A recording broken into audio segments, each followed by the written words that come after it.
तर हो, ही सगळी माहिती मी पुढे सांगणारच आहे. तर हाय, हॅलो आणि नमस्कार. हा माझा पहिलाच लाँग व्हिडिओ आहे आणि थंबनेल बघून समजलंच असेल कशा संदर्भात आहे. तर एवढं छान आवरून आम्ही कुठं चाललेलो? तर चला व्हिडिओत सांगते पुढं मी. तर बाहेर पडताना हानी मागं लागलेली म्हणून तिला आतमध्ये ठेवलं. आदित्य होता त्यामुळं काय टेन्शन नव्हतं. मग काय गाडी काढली आणि आलो. तर आता रोड बघून तुम्हाला समजलंच असेल की आम्ही कुठं आलो ते. तर महाद्वार रोडला जाताना एक स्वामींचं मंदिर आहे. तिथं आधी दर्शन घेतलं आणि गेलो महालक्ष्मी मंदिरात. तर परिसर बघून समजलंच असेल किती गर्दी होती ते. पहिला घेतलं गणपती बाप्पांचं दर्शन आणि मम्मीची खूप दिवसापासून इच्छा होती की महालक्ष्मीची ओटी भरायची म्हणून ओटी घेतली. आज जाऊन छान असं दर्शन घेतलं आणि दर्शन घेतल्यावर मन प्रसन्न झालं. तिथून पुढं बाहेर आलो आणि गजरा घेतला आणि 2 लाल फुलं पण घेतली. तर कशासाठी हे मी पुढं सांगतेच. तिथून पुढं आम्ही गेलेलो कत्यानीला. तर आता तिकडं जाणं जास्त होत नाही कारण मंदिर पण लवकर बंद होतं आणि लांब पण आहे, त्यामुळं जाणं जास्त होत नाही. तुम्ही कधी गेला आहात का कत्यानीला? कमेंटमध्ये नक्की कळवा.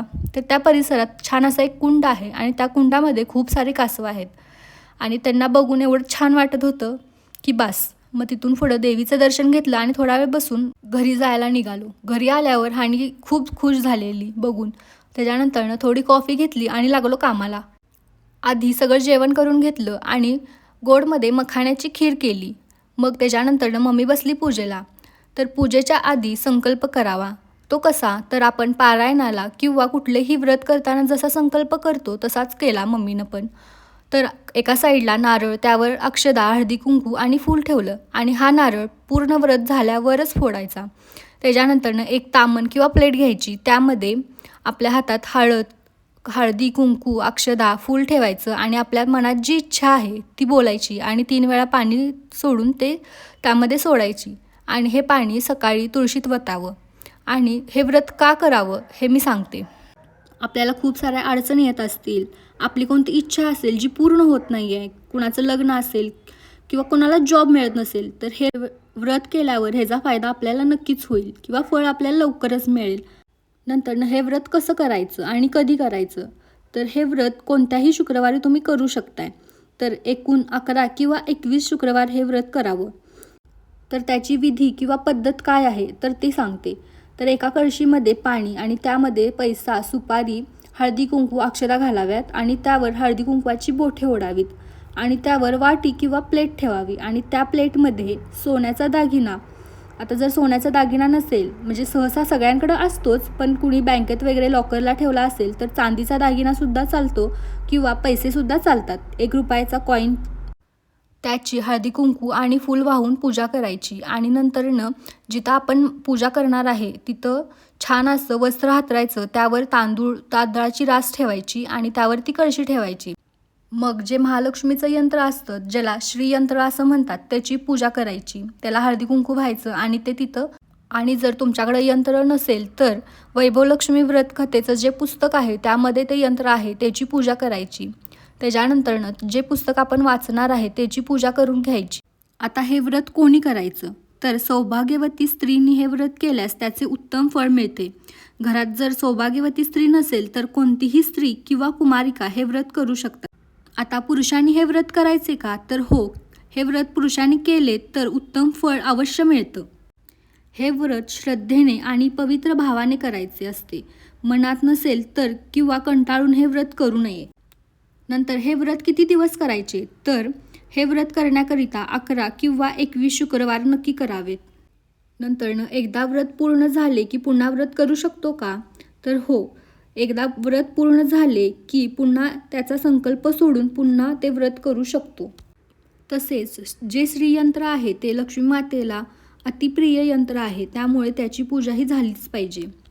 छान अशी पूजेची मांडणी झाल्यानंतरनं समोर एक तुपाचा दिवा लावावा. त्याच्यानंतरनं अगरबत्ती, धूप ओवाळून घ्यावं. जिथं जिथं आपल्या घरी लक्ष्मीची रूपे आहेत तिथे तिथे सगळीकडे ओवाळून घ्यावं. जेव्हापासून आपण व्रत करायला सुरू करणार त्या दिवसापासून जय लक्ष्मी माता, जय लक्ष्मी माता असा जप मनातल्या मनात जितक्या वेळा करता येईल तितक्या वेळा करावा. जर एखाद्या शुक्रवारी बाहेर किंवा प्रवासाला जावे लागले तर तो शुक्रवार सोडून पुढच्या शुक्रवारी व्रत करावे, पण व्रत स्वतःच्याच घरी करावे. व्रताच्या शुक्रवारी मासिक पाळीची अडचण किंवा सुतक असेल तर तो शुक्रवार सोडून पुढच्या शुक्रवारी केले तरी चालेल, पण जितका संकल्प आपण केला आहे ते शुक्रवार पूर्ण झाले पाहिजेत. पुस्तकाचं वाचन कसं करायचं? तर वैभवलक्ष्मी व्रत असं एक पुस्तक असतं. त्यामध्ये सगळी माहिती तुम्हाला मिळेलच, पण त्यामध्ये लक्ष्मी मातेची जी रूपं आहेत, जी की श्री गजलक्ष्मी माता, श्री आदिलक्ष्मी माता, श्री विजयालक्ष्मी माता, श्री ऐश्वर्यलक्ष्मी माता, श्री वरलक्ष्मी माता, श्री धनलक्ष्मी माता आणि श्री संततीलक्ष्मी माता, ह्या रूपांचे आधी दर्शन करून घ्यायचे. आणि एवढी पण तसदी घेतली नाही तर आपल्याला फळ कसं मिळणार ना? लक्ष्मीदेवी तर तसदी घेईल का आपल्यासाठी? त्यामुळं आधी त्यांना वंदन करायचं आणि मग वाचनाला सुरुवात करायची. त्या पुस्तकामध्ये वैभवलक्ष्मी व्रत कथा आहे आणि या व्रताची प्रचिती किंवा ह्या व्रताचे जे फळ आहे ते त्यांनी पत्रा स्वरूपात मागं ह्या पुस्तकाच्या लावले आहे. ते सुद्धा तुम्ही वाचू शकता. खूप साऱ्या अडचणी असतील तर त्यातून बाहेर कसं पडायचं याचे मार्ग आपल्याला मिळतात. त्यामुळे हे व्रत करणे फायदेशीरच आहे आणि ह्याचे फळ आपल्याला लवकरच मिळतं जर ते मनोभावे केलं तर. आणि सांगायचं राहूनच गेलं, व्रताची सुरुवात करताना लक्ष्मी स्तवनाचा पाठ एकदा नक्की करावा. त्याच्यानंतरनं पुस्तक वाचून झाल्यावर लक्ष्मी मातेचा जप 11 वेळा किंवा 108 वेळा करावा. आणि त्यातमध्ये कोणते मंत्र म्हणायचे ते सांगते. पहिला तर तुम्ही वैभवलक्ष्मीचा जप करू शकता, जो की जय वैभवलक्ष्मी माता आहे. त्याच्यानंतरनं लक्ष्मी मंत्र म्हणू शकता. तो कोणता? तर या देवी सर्वभूतेषु बुद्धिरूपेण संस्थिता नमस्तस्ये नमस्तस्ये नमस्तस्ये नमो नमः. या देवी सर्वभूतेषु शक्तिरूपेण संस्थिता नमस्तस्ये नमस्तस्ये नमस्तस्ये नमो नमः. त्याच्यानंतरनं विष्णू मंत्रसुद्धा तुम्ही म्हणू शकता. तो कोणता? तर ओम नमो भगवते वासुदेवाय नमः किंवा ओम नमो नारायणाय, या मंत्रांचे जप तुम्ही करू शकताय. व्रताच्या दिवशी शक्यतो करून उपवास करावा आणि सायंकाळी व्रताची विधी झाल्यानंतरनं मातेचा प्रसाद घेऊन शुक्रवारचा उपवास सोडावा. अजून पुढे आरती वगैरे आहे ते सांगते पुढं, पण त्याच्या आधी उद्यापन कसं करायचं हे सांगते. तर 11 किंवा 21 जो संकल्प केला आहे ते शुक्रवार पूर्ण झाल्यावर शेवटच्या शुक्रवारी आहे अशी विधिवत सगळी पूजा मांडून घ्यावी. पुस्तकाचं वाचन वगैरे करावं.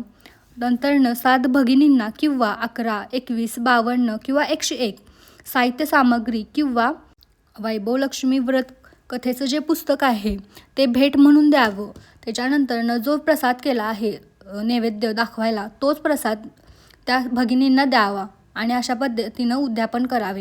तुम्ही पण हे व्रत केलं आहे का? किंवा माझी कोणती माहिती चुकली असेल किंवा आणि काही राहिलं असेल तर मला कमेंटमध्ये नक्की कळवा. मी सांगण्याचा प्रयत्न करेन. त्याच्यानंतरनं नैवेद्य काढून घेतला व आरती करून नैवेद्य दाखवला. मग जर तुम्हाला माझा व्हिडिओ आवडला असेल तर लाईक करा, सबस्क्राईब करा आणि शेअर करा. धन्यवाद.